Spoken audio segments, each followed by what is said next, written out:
في الوقت اللي الكل كان مستني فيه الأسعار تزيد، سوق العربيات في مصر قرر يقلب الترابيزة في يناير 2026 بموجة تخفيضات وما حصلتش هزة المعارض. 11 عربية سعرها نزل لمستويات ما كانش حد يتخيلها، والخصومات وصلت لأرقام تخليك تعيد حساباتك من جديد.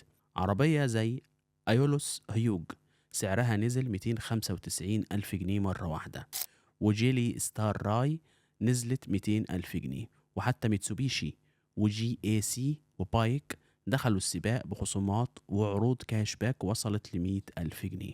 المفاجأة كمان كانت في بروتون ساجا اللي بقت أرخص عربية أوتوماتيك في مصر ب600 ألف جنيه بس. ورا الكواليس في كلام إن تحسن قيمة الجنيه ووفرة العربيات المجمعة محليا هم اللي قلبوا الموازين. بس السؤال اللي شاغل بال أي حد بيفكر يشتري دلوقتي، هل ده نزول مؤقت والأسعار هترجع تتقلب تاني، ولا فعلا الفقاعة فرقعت وده أنسب وقت تشتري فيه عربية أحلامك بنص التمن؟ شاركونا رأيكم، تفتكروا الأسعار هتكمل نزول ولا دي فرصة العمر اللي مش هتتكرر؟